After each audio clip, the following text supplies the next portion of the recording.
Hello friends, and welcome to beautiful Treasure Island Beach in St. Petersburg, Florida.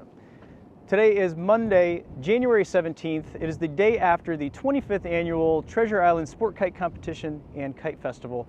All weekend long, I carried around this foil kite that I picked up some years ago.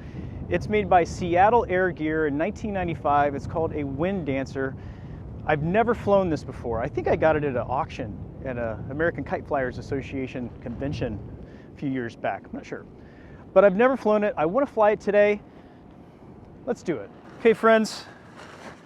This kite, I don't even think I've pulled it out ever. Just had it wrapped up in a ball. It's so windy out here today. Yesterday the winds were very high. Today they're moderate, but I'd say still probably about 15 miles an hour out here. It's a perfect day for this parafoil. Cool. Now you can't really see, but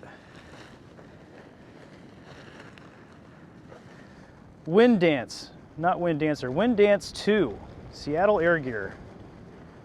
Cool. Hopefully the bridle's not too tangled up. So anytime that you're opening up a parafoil like this, small, large, or anything, what you want to do, especially if it's windy, is just take a little bit of sand. I'm going to turn this around. I don't want any sand to go into these foils. We're going to turn the kite around. This is just so I can make sure the bridle is okay. So I'm just going to put a little bit of weight on the fabric. If you have a friend nearby that's not holding the camera for you, then sometimes they can help, but this is a way to do it by yourself. So you can kind of sort out, well, looks like we're okay. Thought we were backwards for a second, but we were good. Okay. These are, okay, what's happening here? Just before I undo anything, I'm inspecting this. I've never pulled this out of the package before. Package as in crumpled up ball that was in a Ziploc bag for about maybe 4 years. Okay, friends, while me and my friends here figure this bridle out, I'll put some soothing music on and you can enjoy that while we go forward.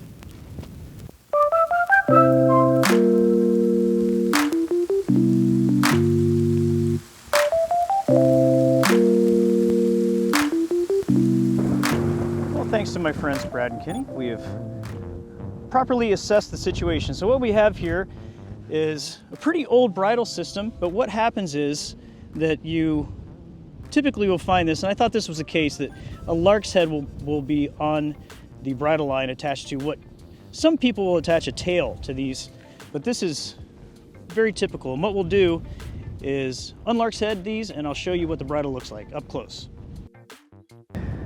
So all we're going to do here is detach the lark's head, the bridle, from the lark's head at the bottom where the tail usually attaches. Did one side, we're going to do the second side. What looks like a mess here, or some tangles, is actually not. This is just an old bridle system. You don't see this often anymore, especially on a kite like this, but if you look up close here, you can see the bridle. You look right down on it. See, it's not very typical, and it's like this cross pattern of bridles. Very unique. I think we're ready to fly this. I gotta pull the lines out and we're ready to go. The line set I'm using today is a Prism line set. I'm not sure how long these are. I'm guessing 60 or 80 feet. I pulled these out just to make sure they're the right length. They're about a ½ inch off. That's not going to affect our flight today, but just your standard Prism line set. I've got several of these sitting around, so I just grabbed one and try it out. This is, not sure the pound rating on this. I think this is, guessing this is 90 pound. But it doesn't really matter. The wind's not really heavy today, so we'll be okay. So on all of these type of kites, regular kites, power kites are sometimes different. Kite surfing kites are a little different. But red goes on the right, red on the right. Most of the time you'll see blue, and that goes on the left, or whatever other color there is. If you have just regular white lines, it's a good idea to get a Sharpie of whatever colors you want. As long as you remember, I suggest red on the right, so if you give your kite away, if somebody borrows it, then it's a standard red should be on the right. And we just make a simple lark's head. If you want to see how to make a lark's head, I'll put a link to that video that I made right up above here. So we have our lines attached. Now it's time to walk out the lines and make sure that we're all straight and ready to fly.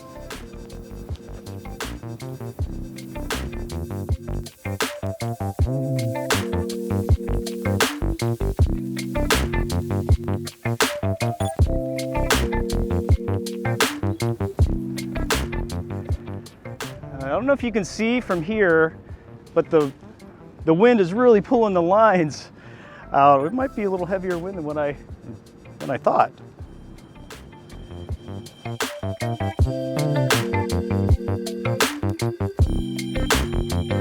The good thing about the way that it's been anchored with the sand just on the bottom edge is that I'll be able to launch it from this position.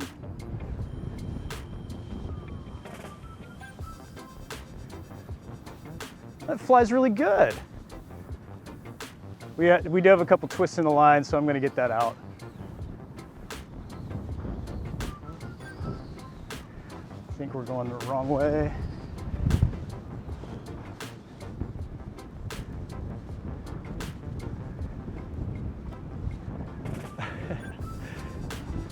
A good thing about a parafoil kite like this is that when you do go to the edge of the window or you crash it like that, it just pops right back up. Most of the time. You have to move with it just a little bit, but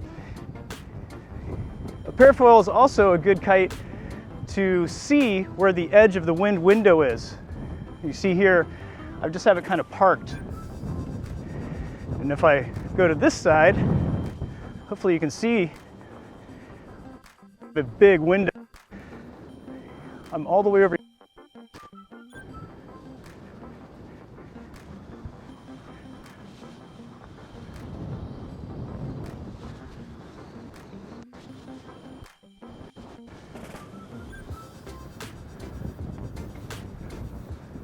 Wow, this is a cool kite.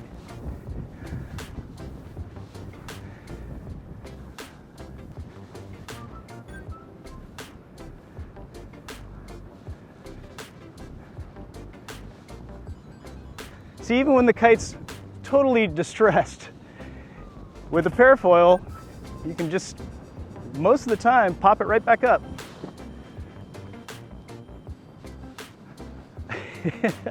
As soon as I looked away, it just fixed itself. So the best way to land a kite is to have a buddy help you. So you just park it on the edge of the window. My friend Kenny here is going to grab it. And it's as easy as that. Now we're going to wrap up the kite lines properly. I'll show you how to do that. This is my friend Kenny, KB Kites. I'll put a link to his social media in the description below. He's an amazing kiter. Thanks for your help today, Kenny. You bet, buddy, anytime. So what Kenny's gonna do is hold this kite for a moment while I show you how to wrap up the lines. And then once we get up here, I'll show you how to fold up the kite.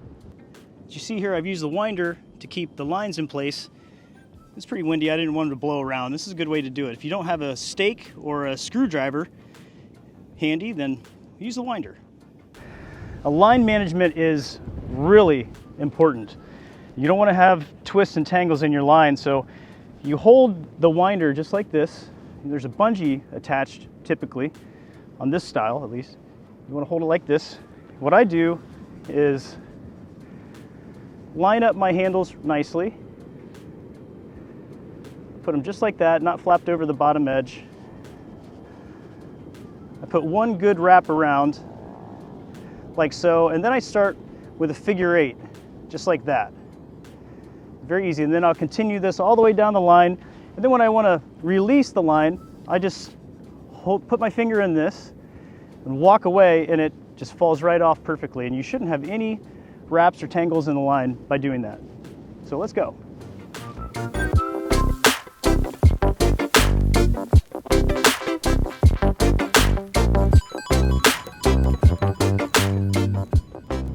So what we're going to do is locate these bottom, let's call them stowaway lines or tail lines. I'm going to detach the lark's head from the kite.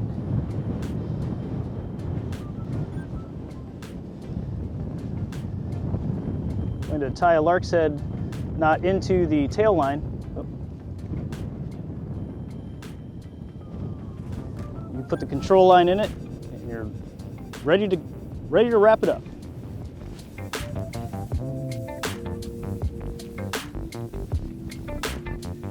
Before you do this, make sure your bridle is all clear. You don't notice any tangling or anything. You don't want to put the control line through anything before you attach it. So we're all clear. We're ready to wrap it up. So we've detached the lines, the kite's ready to wrap up, but I want to make sure that we have good line management practices here. So I'm going to finish the figure 8. And then that bungee in the back that we've been holding on to the whole time, we're just going to wrap that around. There's a convenient little notch up here in the top. Just clips in and you won't have any loose dangling lines. Now to wrap up the kite is very easy. You just kind of shake off your sand. What I like to do is, well, you have to make sure that the bridle is pretty big on this, so I like to pull the lines in.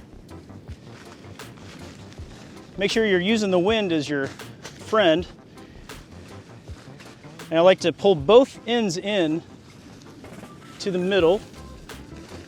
Kind of overlap. You're protecting the bridle this way inside the fabric. And we fold it over one more time. Like this. You have any bridle that's hanging out, you just tuck it in. Like to fold the ends in. And just fold it up however you see fit. There you go. There's your whole kite right there. It can fit in a backpack, can almost fit in a pocket, a little big. I want to thank Brad and Kenny here for assisting me in this video. It does help to have friends along for a kite fly like this, especially in heavy winds, but not totally necessary. Thank you guys. Yeah, I really appreciate it. Friends, thanks for joining me out here on Treasure Island Beach. I really appreciate it. This kite is going to go to somebody, somewhere in the near future. It's going to give away a bunch of my kites, probably all of my kites, coming up here real soon. I'm going to take one kite at a time like I did today. We're going to go through it, make sure it flies, make sure it works properly, and then give it away to somebody. I'm going to make some people smile, I think, over the next several months, I hope. Friends, I appreciate you joining me today. I really appreciate my friends helping out. If you like what you're seeing here, hit like, hit subscribe. I'll see you in the next video, and of course, friends, happy flying. See you, dude.